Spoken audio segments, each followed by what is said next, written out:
Waalaikumsalam warahmatullahi wabarakatuh.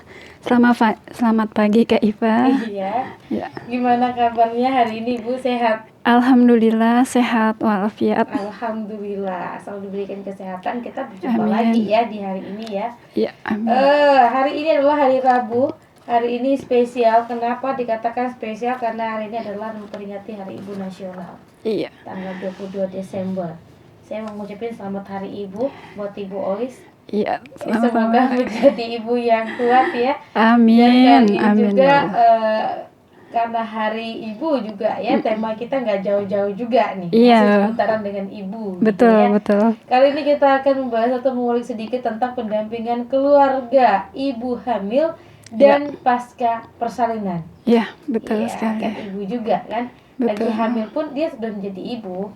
Iya, betul. Apalagi yang udah melahirkan atau dia sudah melakukan persalinan gitu ya. Iya. Dia sudah menjadi seorang ibu. Sekali lagi selamat Hari Ibu. Iya. Untuk ibu saya, untuk ibu seluruh ibu lah yang ada di dimanapun berada. Iya. Oke, Ibu, kita langsung saja nih ke dialog kita untuk edisi pagi hari ini mengenai pendampingan keluarga ibu hamil dan pasca melahirkan ya, Iya. persalinan. Karena minggu lalu kita juga sempat membahas tentang pendampingan keluarga bagi calon pengantin. Iya, betul sekali Kak Kali Iva. ini kita naik level dikit ya. Iya, Kemarin betul. calon pengantin, sekarang sudah menjadi calon ibu maupun sudah menjadi ibu. Iya, betul sekali Kak Iva. Silakan Ibu, maksudnya gimana nih pendampingan keluarga ibu hamil dan pasca persalinan? Baik, terima kasih Kak Iva. Terima kasih. Selamat pagi. Assalamualaikum warahmatullahi wabarakatuh. Ayah bunda yang berbahagia dimanapun berada, pada pagi hari ini kita melanjutkan mengenai program pemerintah dalam hal ini ingin mempercepat penuntasan atau penanggulangan stunting, diantaranya dengan cara memberikan pendampingan keluarga, dimulai dari pendampingan mulai dari calon pengantin yang telah kita bahas di pekan sebelumnya, dan pada hari ini kita akan melanjutkan tema tentang pendampingan keluarga ini kepada ibu hamil dan ibu pasca melahirkan. Seperti tadi disampaikan oleh Kak Iva, untuk para bunda dimanapun berada, kami mengucapkan selamat Hari Ibu. Semoga kedepannya kita semua menjadi ibu yang lebih ikhlas, lebih berkualitas, dan tentunya lebih dapat memberikan yang terbaik untuk buah hati kita dan untuk keluarga tentunya. Dan untuk para bunda dimanapun berada, semoga tetap bersemangat untuk senantiasa melakukan yang terbaik untuk keluarga tentunya ya Kak Iva. Iya, betul. Iya. Oke. Terima kasih banyak udah mengucapkan selamat Hari Ibu Iya. ya.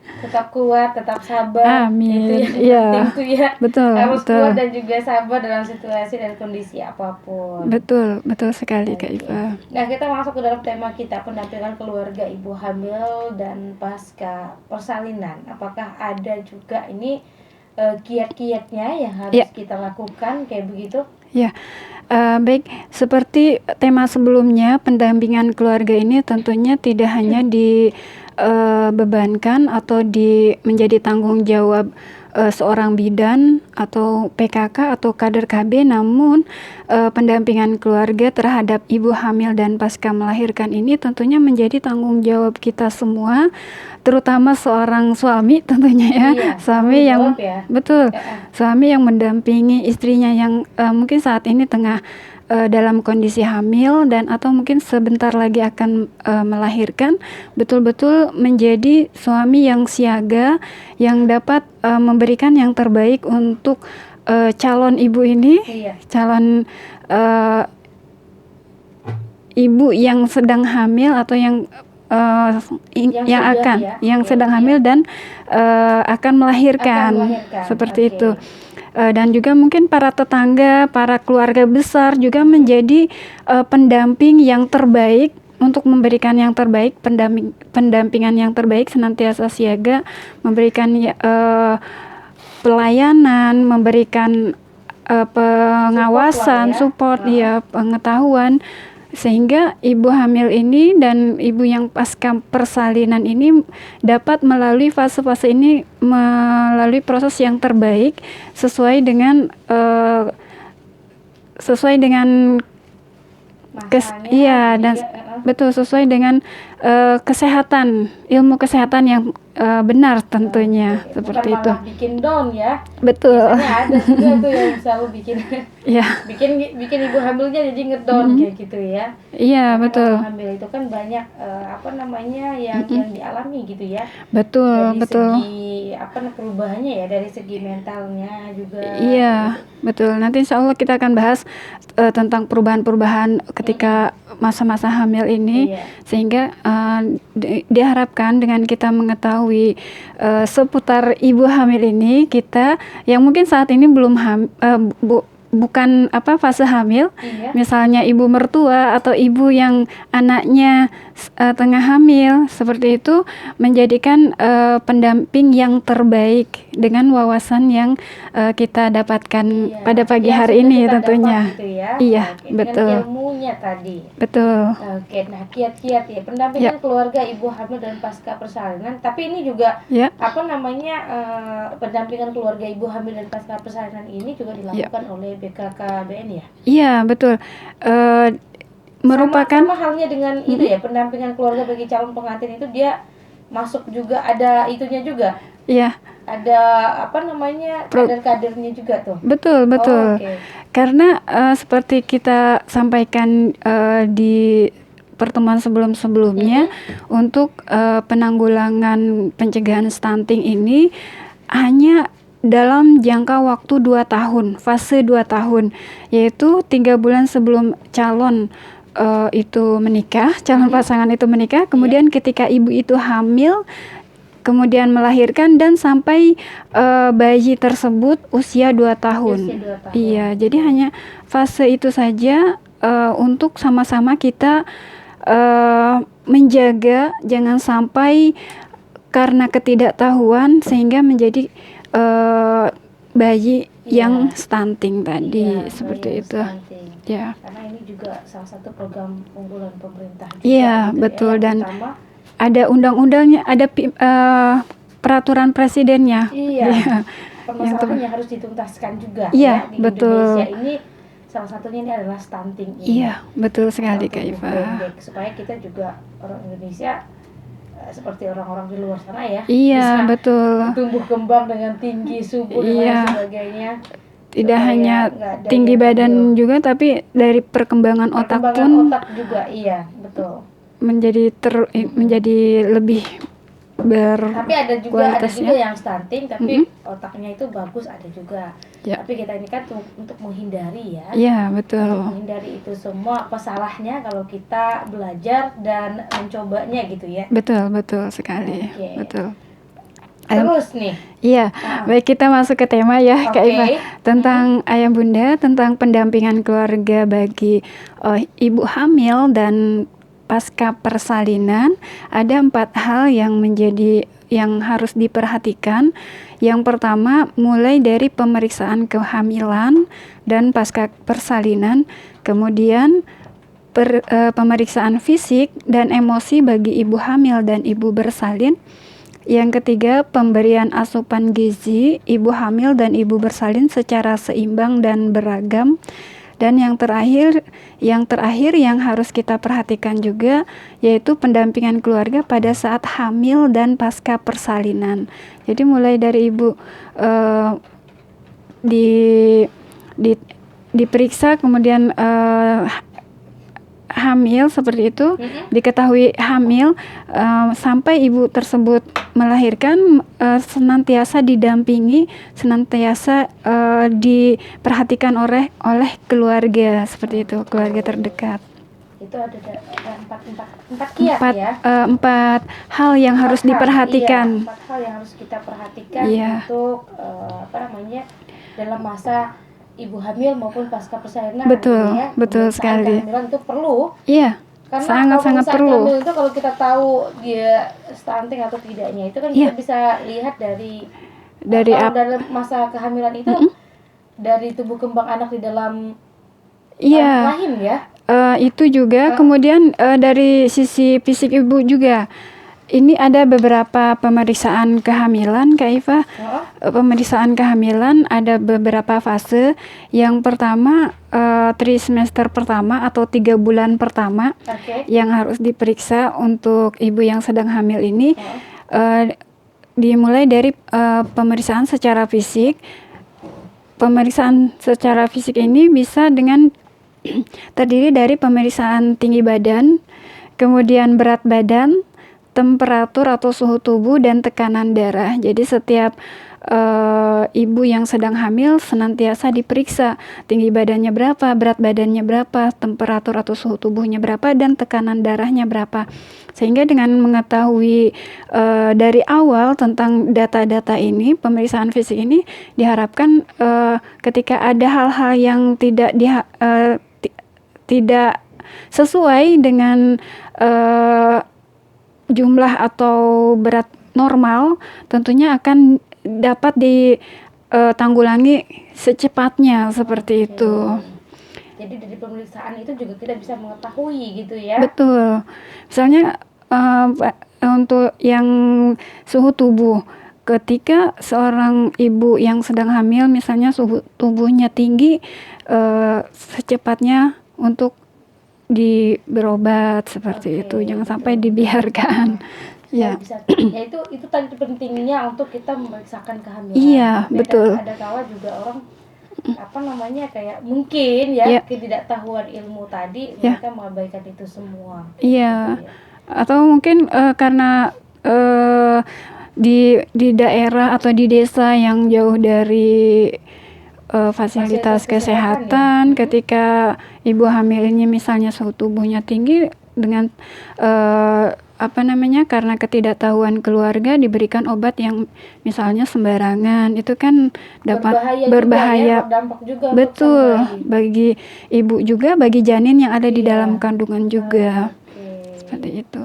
Itu tadi yang pertama ya.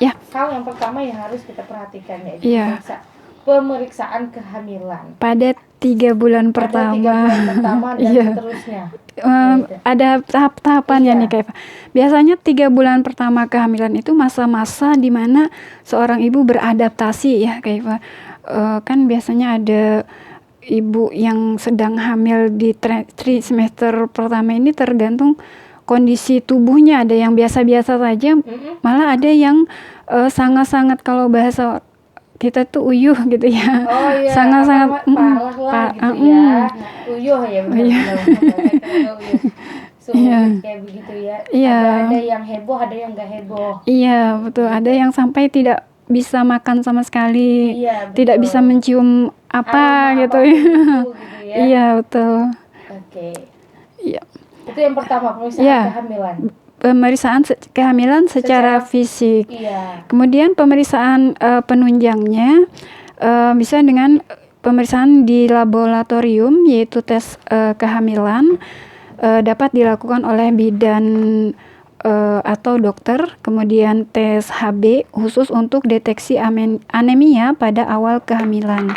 Jadi pada trimester pertama ini ibu selain tadi diperiksa secara fisik berupa tinggi badan, berat badan, suhu dan tekanan darah, juga diperiksa kembali hemoglobinnya seperti yang kemarin kita bahas ya Kak, untuk calon pengantin pun harus jangan sampai anemia, apalagi ibu yang sudah dinyatakan sedang hamil seperti itu, jangan sampai tekanan darahnya rendah seperti itu, jangan sampai terdeteksi anemia. Nah itu juga harus diperhatikan kayak gitu ya. Iya, jadi betul. Memang sih benar ya, kemarin juga kita bahasnya HB-nya itu memang harus normal. Iya. betul. harus diperhatikan juga sebelum menikah ya. Iya, Sebelum menikah, apalagi betul. sesudah menikah kayak begitu ya. Iya, Dan apalagi sudah positif hamil, nah itu harus diperhatikan juga harus lebih anemianya. Itu diperhatikan. tapi mungkin bidan ada lah ya cara Mm-mm. mengatasinya kayak gimana. Itulah Iya, kenapa kita harus diwajibkan atau disarankan ya betul. untuk pemeriksaan kehamilan itu. Iya, minimal selama masa kehamilan itu sampai melahirkan minimal diperiksa 4 kali 4 mini-mal kali itu. Iya, minimal. 3 iya. bulan pertama, 3 bulan kedua dan 2 kali 3 bulan berikutnya. Oke. Iya. Kalau lebih baik lagi setiap bulan diperiksa ke bidan. Iya, itu lebih baik lagi. Lebih gitu baik ya. lagi. Perkembangannya kayak gimana? Iya. Berat badannya naik nggak? Biasanya kalau ibu Betul. hamil itu kan berat badannya naik ya. Iya, Kalau idealnya menurun, naik.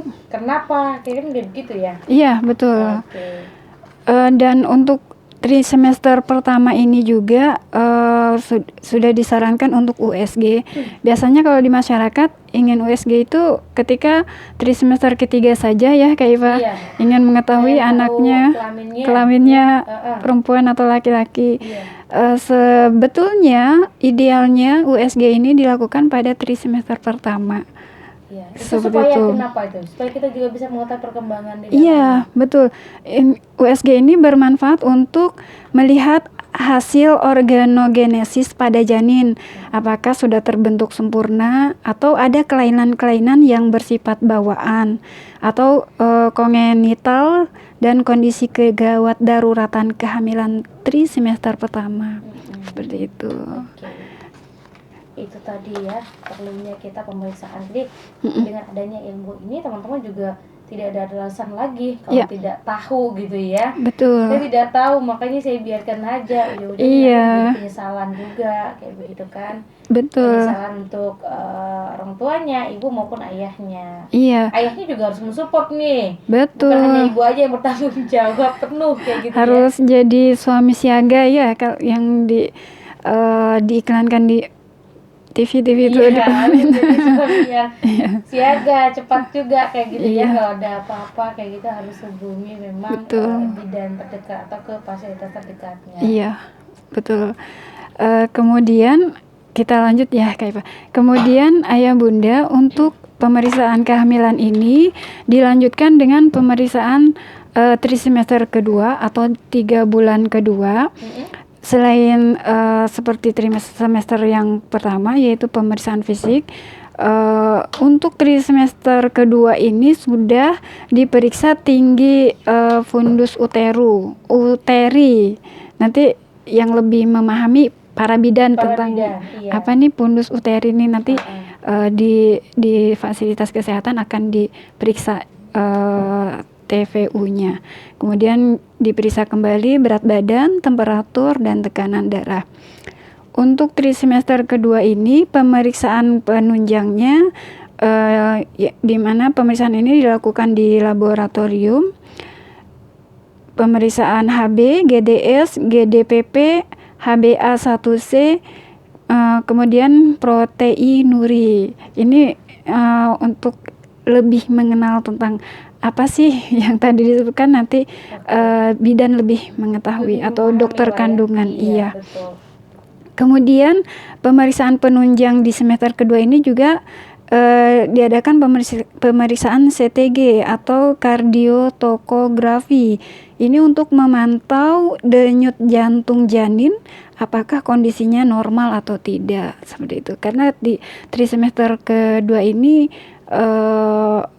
denyut jantung bayi itu sudah mulai terasa seperti itu, dan untuk mengetahui memantaunya dapat dilakukan pemeriksaan CTG, dan USG juga dilakukan di semester kedua ini untuk mengetahui apakah janin sudah terbentuk sempurna, kemudian apakah ada kelainan-kelainan yang bersifat bawaan, sehingga ketika ada kondisi kegawat daruratan di semester kedua ini, dengan adanya USG ini, pemeriksaan USG bisa ditanggulangi atau diberikan tindakan-tindakan secara medis lebih awal, sepertinya dari bidan atau dokter kandungan. Kalau USG mungkin dokter kandungan ya kayak Ibu ya. Kandungan ya, iya. Iya. Pokoknya Betul. dokter yang menangani lah kayak gitu Iya, ya. Itu betul. lebih memahami dan juga lebih lebih akurat lagi. Iya. Jadi kita juga di rumah nggak neka-neka kayak begitu ya. Betul, betul. Kemudian tadi pemeriksaan semester kedua